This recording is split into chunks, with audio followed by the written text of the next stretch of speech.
move to the front too. We don't fight up here, but I want to welcome everyone to the second annual UCLA Anderson CES event.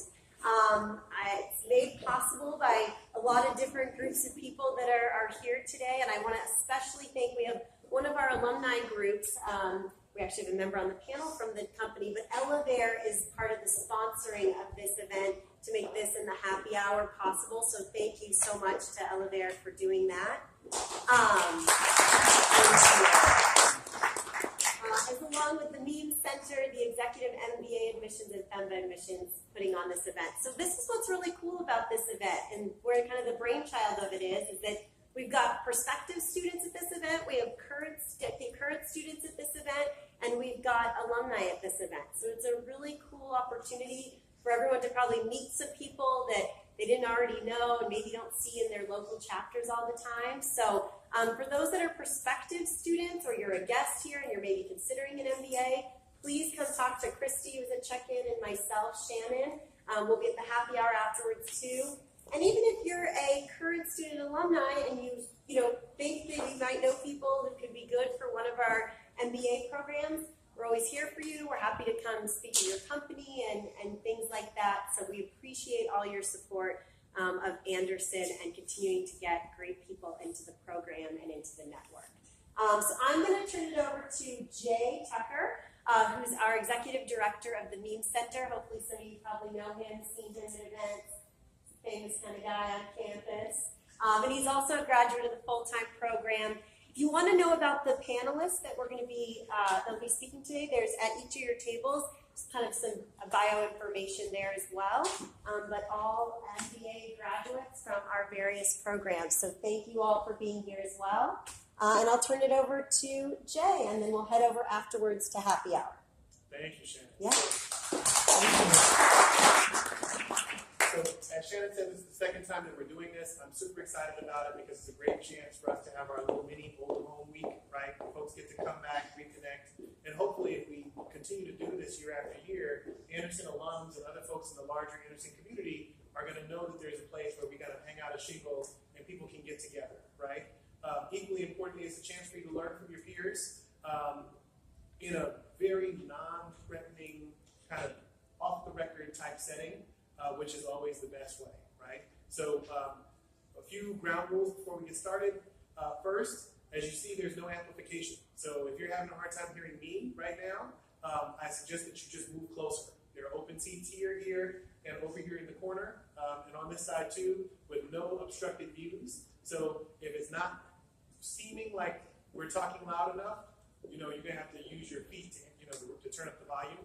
Second, I've got some prepared questions for these folks, but they're your fellow Anderson alums and your prospective future mentors and colleagues. So throughout the conversation, if you want to jump in with a question or a comment, just raise your hand.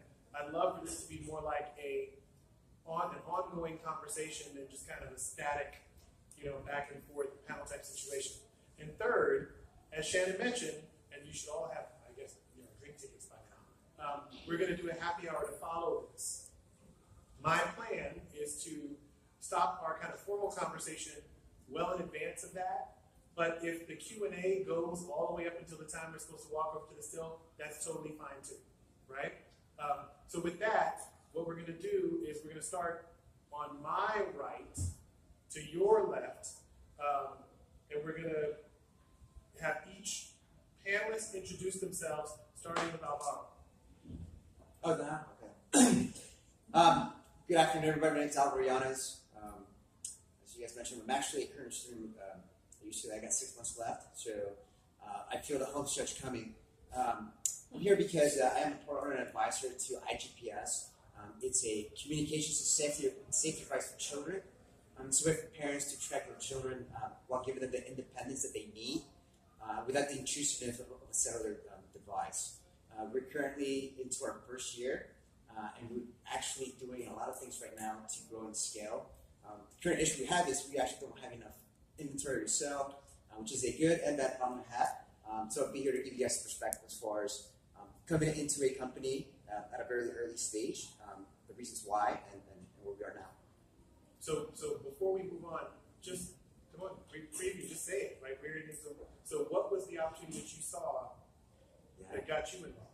Yeah, so it's both personal and financial, right? The personal side of it is I think most of us want to do something that we're passionate about, and that looks very different to a lot of people. But I think, generally speaking, we all want to do something that either fills a gap or improves somebody's life. This obviously is one of those. I have 3 children myself. Don't let the youth fool you. I'm actually a lot older than I look. So it hits close to home, right? Having 3 children, and then there's the financial part, right? You want to be able to make money to grow the business and obviously make a living out of it. And wearable is that, if you don't know, it's one of those spaces. Actually, if you just read not so long ago, the sales for the Apple Watch has surpassed the sales for the iPod at its peak, right? And the Apple Watch is only 4 years old. So there's definitely room, and that's where the market's going. And at the same time, you're solving a very important, very critical problem. And that's the opportunity that I saw. And what is the problem? Yeah, the problem is children from 4 to 11, right? There's no. Our ecosystem's changing as far as the Internet of Things, the exposure they have to technology.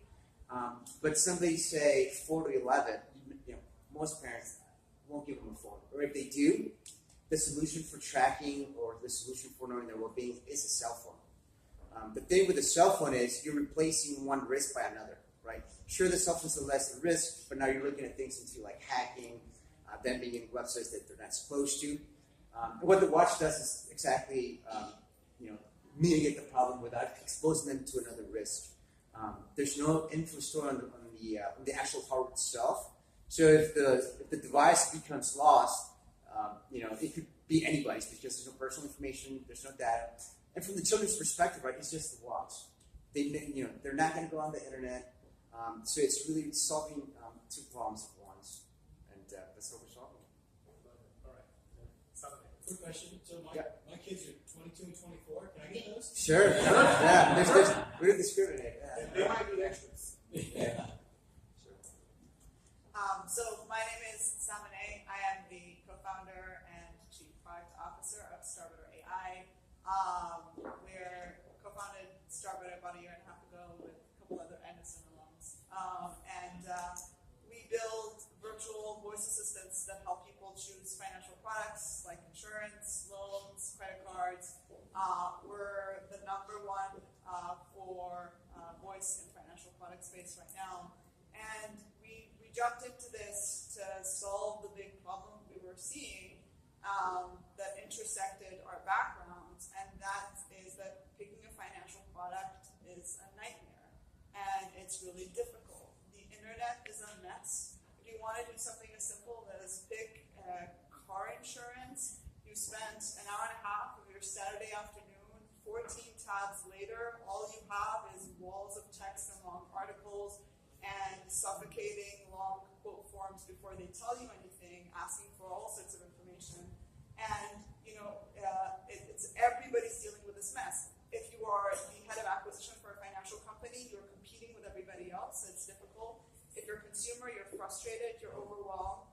And if you think about the highest customer lifetime value segment right now, the millennials, that's not their role anymore.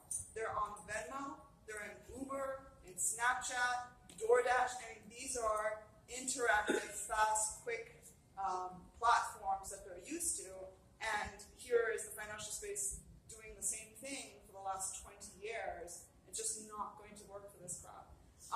The massive opportunity we saw was the tailwind that came behind this, and that was voice. So right now, voice is the fastest growing channel by far of any other channel, exponentially surpassing desktop, mobile.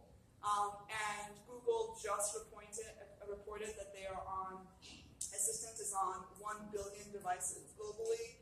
Amazon is on 100 million devices. Right now, 23% of all mobile searches in voice predicted to go to 50% by 2020. So the market is moving, the train has left the station, and massive opportunity for segments like financial health, other complicated products, to have something that people can actually talk to. You're Anderson class of 13. didn't take long. Hi, I'm Mireille Takashima Claremont. I was at Anderson for 7 years, not because I failed.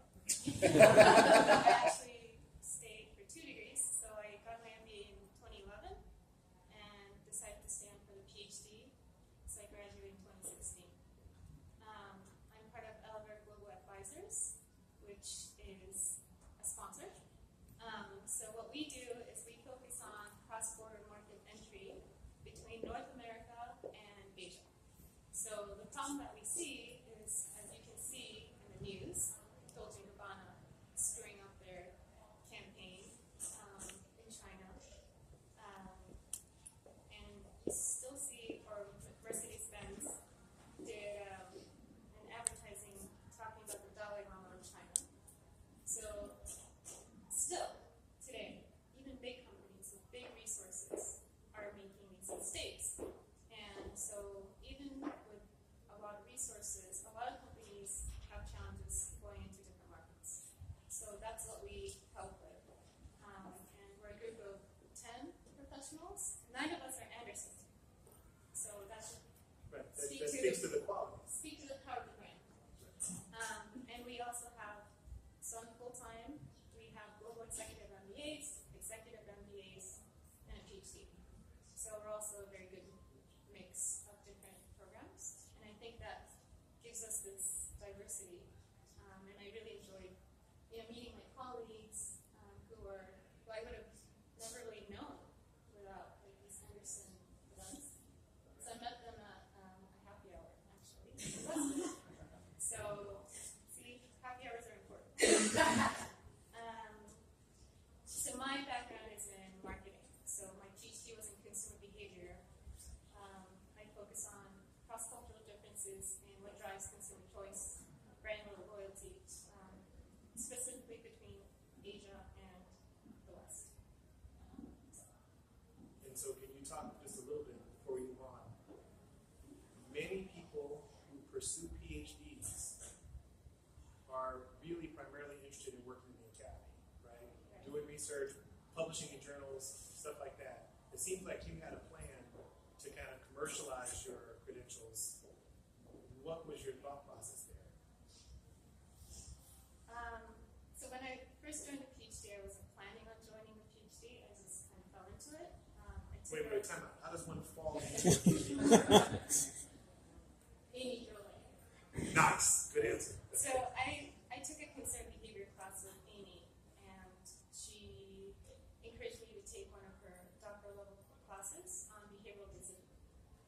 And so I really enjoyed the class, and she and I started doing some research together. And I was like, this is really cool. I really like digging down into the theories, not just understanding what the bottom line is.